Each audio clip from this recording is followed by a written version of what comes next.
म्हणजे वेळ बराच झालेला आहे. अजून पुढे एक भावना वर्षामध्ये कार्यक्रम आहे, त्यामुळे मी फार वेळ घेणार नाही.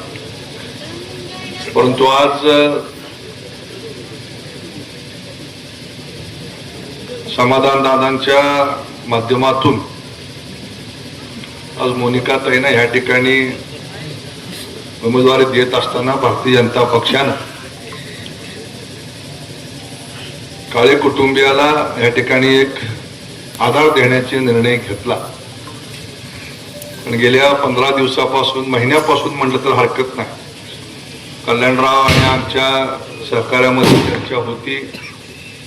पंढरपूर तालुक्याची निवडणूक करत असताना भाजप आणि राष्ट्रवादी काँग्रेस, अजित पवार गट हे दोन्ही सरकारमध्ये एकत्र असताना महायुतीच्या माध्यमातून ही निवडणूक लढवली जावी आणि त्या पद्धतीच्या बैठका वाटाघाटी सुरू होत्या. पण काय घडलं माहित नाही. 2 दिवसापूर्वी आम्हाला मंत्री महोदयांचा निरोप आला आणि आपल्याला समाधान काळे साहेब आणि गणेश पाटील साहेब यांना कमळ या चिन्हावरती भारतीय जनता पक्षाच्या तिकिटावरती उभा करायचंय. मी समाधान दादा दोघंही आम्ही त्या सोलापूरच्या बैठकीला होतो. त्यामुळे त्यांनी सांगितलं, आणि भारतीय जनता पक्ष हा असा पक्ष आहे की आपण सगळेजण इथं बसलेले अनेक पक्षात जाऊन आलो.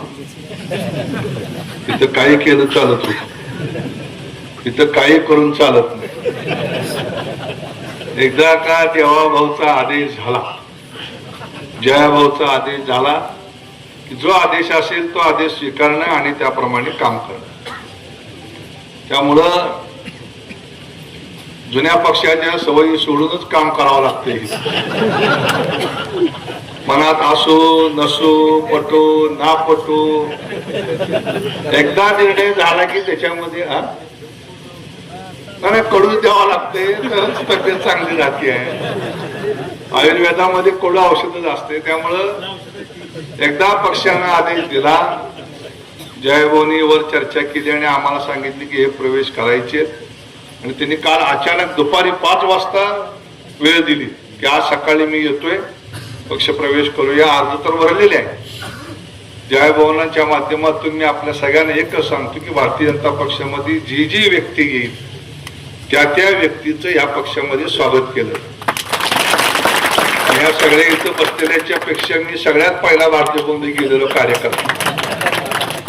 माझा प्रवेश 2013चा आणि पक्ष मोठा होणं तर म्हणजे आजची काळाची गरज आहे.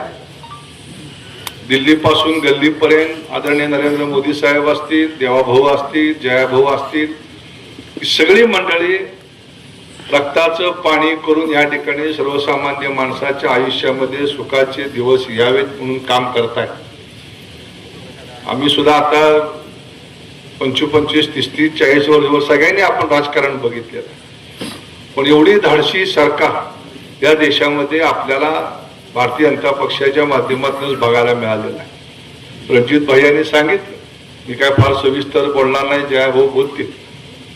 पण कुठल्याही क्षेत्रामध्ये असं या सरकारने ठेवलं नाही की ज्या ठिकाणी शेतकऱ्याला, कामगाराला, महिलेला, दिव्यांगाला, कुणाला नाही असं नाही, बेरोजगाराला मदत होईल असं एकही क्षेत्र या सरकारच्या माध्यमातून राहिलेलं नाही आहे. निश्चितपणे पुढच्या कालखंडामध्ये पंढरपूर तालुक्यामध्ये भारतीय जनता पक्षाच्या माध्यमातून ज्या ज्या काही निवडणुका येतील, इतर जे कार्यक्रम असतील त्याच्यामध्ये खांद्याला खांदा लावून आपण सगळे काम करूया. आता दादाने सांगितलं तसं 8च्या 8 मतदारसंघ 16 पंचायतीमध्ये आपल्याला या ठिकाणी विजय मिळवायचा आहे. मागच्या वेळेस 7 जिल्हा परिषदा आणि 13 पंचायत समिती होती. ह्या वेळेस 8च्या 8 आणि 16च्या 16 करायला मला वाटत नाही काय बापू अडचण येईल. आणि आपण सगळ्यांनी त्या ठिकाणी ते अभिवचन पालकमंत्री महोदयांना देऊ आणि त्यांचा विश्वास ठरवूया. एवढंच या निमित्तानं सांगतो.